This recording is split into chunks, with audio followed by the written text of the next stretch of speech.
Shalom, saya akan menyampaikan kebenaran firman Tuhan. Sebelumnya, saya akan berdoa. Roh Kudus, kenakanlah hamba-Mu sebagai pakaian-Mu, agar apa yang menjadi kehendak Bapa di sorga, yang akan hamba sampaikan kepada umat-Mu.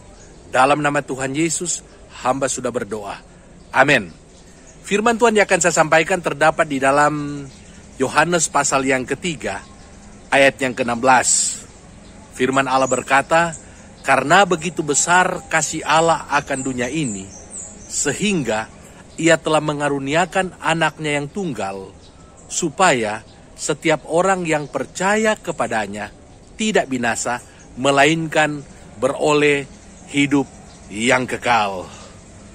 Kebenaran firman Tuhan ini mengingatkan kepada kita bahwa Allah benar-benar mencintai saya dan saudara. Itu Dia buktikan dengan Dia mengaruniakan anaknya yang tunggal, yaitu Tuhan Yesus Kristus, yang sangat Dia kasihi, untuk mati di atas kayu salib, menanggung dosa-dosa saya dan saudara. Ini merupakan bukti bahwa Allah benar-benar mencintai saya dan saudara. Sekarang bagaimana respon kita sebagai orang yang percaya? Karena Allah benar-benar mencintai saya dan saudara, apa yang harus kita lakukan? Di dalam 1 Yohanes pasal yang ketiga, ayat yang ke-16, firman Tuhan berkata, demikianlah kita ketahui kasih Kristus, yaitu bahwa Ia telah menyerahkan nyawanya untuk kita. Jadi kita pun wajib menyerahkan nyawa kita untuk saudara-saudara kita. Tentu kebenaran firman Tuhan ini tidak mudah untuk kita lakukan. Karena menyerahkan nyawa kita untuk saudara-saudara kita itu sesuatu yang tidak gampang. Tetapi kalau kita benar-benar mencintai Tuhan kita, kalau kita benar-benar mencintai Yesus Kristus yang telah menyelamatkan kita, maka ini bukan satu hal yang sulit. Ini bukan satu hal yang mustahil. Karena kalau kita memiliki cinta kepada Tuhan, demikian juga tentu cinta kepada saudara-saudara kita, maka kita bisa juga berkorban untuk saudara-saudara kita. Hal ini sudah terbukti di dalam kehidupan daripada para rasul. Kalau saudara melihat kehidupan para rasul, mereka karena benar-benar mencintai Tuhan Yesus, di mana Yesus telah berkorban bagi mereka. Yesus telah menyerahkan nyawanya untuk mereka. Maka mereka pun benar-benar mencintai Yesus. Sehingga kemanapun Tuhan suruh mereka pergi. Dan kita tahu Tuhan memberikan satu amanat kepada mereka untuk pergi memberitakan Injil ke seluruh dunia, sampai ke ujung bumi. Karena mereka cinta kepada Tuhan, mereka bukan hanya sampai ke ujung bumi, bahkan mereka rela mati untuk Tuhan Yesus. Mereka rela berkorban, mengorbankan nyawa mereka untuk Tuhan Yesus Kristus demi jiwa-jiwa yang mereka layani pada waktu mereka pergi memberitakan Injil. Kalau kita juga mengingat apa yang dilakukan oleh Rasul Paulus. Rasul Paulus ini adalah seorang yang benar-benar mencintai Tuhan. Dia rela berkorban juga untuk Tuhan. Untuk itu, dia bahkan rela mati juga untuk Tuhan Yesus. Bahkan dia rela mati untuk jemaat-jemaat di mana dia menggembalakan mereka pada waktu abad yang pertama. Apa yang menjadi rahasia sehingga Rasul Paulus bisa melakukan kebenaran firman Tuhan ini? Rahasianya itu terdapat di dalam 2 Korintus pasal yang kelima, ayat yang ke-14. Dia berkata, sebab kasih Kristus yang menguasai kami. Dia menyadari bahwa kasih Kristus sudah menguasai kehidupannya. Kasih Kristus sudah menyelamatkan dia.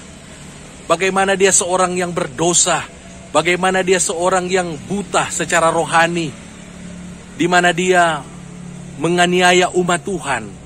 Dia menutup rumah-rumah ibadah. Bahkan dia juga menjadi pemimpin pada waktu anak buahnya Mereka melempari dengan batu yang namanya Rasul Stefanus.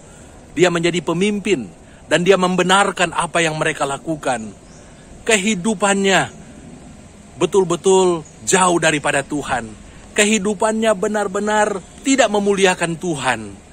Tetapi ketika dalam perjalanan menuju ke Damsyik, dia bertemu dengan Tuhan. Ada satu cahaya dari langit dan Tuhan bertanya kepada dia, "Saulus, Saulus, mengapakah engkau menganiaya aku?" Dan singkat cerita, setelah itu dia bertobat dan akhirnya dia memenuhi panggilan daripada Tuhan untuk pergi memberitakan Injil. Dan secara mencatat, dalam dia memberitakan Injil, dia dipenjara beberapa kali. Dan dia akhirnya dipancung oleh Kaisar Nero. Tetapi yang intinya, dia setia sampai mati kepada Tuhan Yesus. Dia rela berkorban untuk Tuhan Yesus. Untuk itu, pada kesempatan ini, saya mau mengingatkan kita, apakah kita benar-benar mencintai Tuhan Yesus? Apakah kita benar-benar mencintai Yesus yang sudah menyelamatkan kita? Yesus yang telah berkorban menebus dosa-dosa kita. Kalau kita benar-benar mencintai Yesus, maka tentu kita akan mencintai juga saudara-saudara kita. Baik itu saudara-saudara kandung, demikian juga saudara-saudara seiman atau sesama anggota tubuh Kristus. Jika kita mencintai mereka, mengasihi mereka, maka kita akan memperlakukan mereka sama seperti kita memperlakukan saudara-saudara kandung kita. Di mana ketika mereka memiliki pergumulan, mereka memiliki kebutuhan-kebutuhan, baik itu kebutuhan secara ekonomi, kita yang memiliki berkat, kita bisa membagikan kepada mereka. Ataupun kalau mereka tidak memiliki tempat tinggal, kita bisa memberikan tumpangan kepada mereka yang tidak memiliki tempat tinggal. Ataupun ketika kita lihat mereka jatuh dalam pencobaan, tentu kita akan mendoakan mereka. Kita akan menuntun mereka kepada kebenaran. Banyak hal yang bisa kita lakukan untuk saudara-saudara, baik saudara kandung kita, demikian juga saudara seiman kita. Kalau kita benar-benar mencintai mereka, maka saya percaya kita bisa melakukan apa saja untuk mereka. Di dalam firman Tuhan ini, kita diminta untuk berkorban nyawa kita. Mungkin kita belum sampai pada tahap ini. Kita lakukan dulu hal-hal yang bisa kita lakukan seperti yang saya sampaikan tadi. Karena saya percaya, kalau kita mengasihi dan mencintai saudara-saudara kita yang kita lihat, termasuk jemaat-jemaat, maka itu merupakan bukti bahwa kita mencintai Yesus. Kita mencintai Allah kita, sekalipun kita tidak melihatnya. Tetapi dengan kita mencintai ciptaannya, kita mencintai sesama kita, baik jemaat ataupun keluarga kita, maka itu membuktikan bahwa kita pasti mencintai Tuhan Yesus. Mari kita berdoa. Terima kasih Tuhan buat firman yang sudah disampaikan. Jadilah kepada kami seperti yang kau firmankan. Dalam nama Tuhan Yesus, haleluya, amin. Shalom, Tuhan Yesus kiranya memberkati.